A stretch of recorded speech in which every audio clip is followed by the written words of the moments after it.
Bueno, pues ahora nos tocó reparar este Audi A6 de un rayón ahí en el bumper trasero.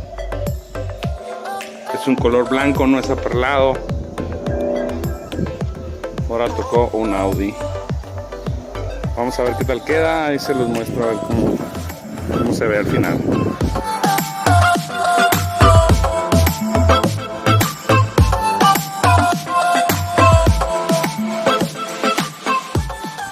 Pues ya se me hizo un poquito tarde porque llegaron los amigos. Llegó otra persona que quiere que le pintaran la camioneta. Pero ahí va el Audi. Ahí va el Audi, ya está el golpe listo, ya está primer, ya está bloqueado, lijado, lavado el carro.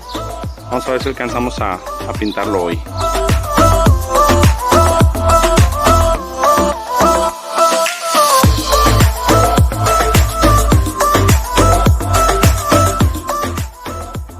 Paso a pasito, ya estoy cansado, pero ahí va.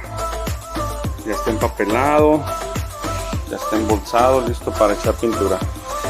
A ver a qué hora vamos a acabar, son las 8 y algo. A las 10:30, 11. Vamos a seguirle dando.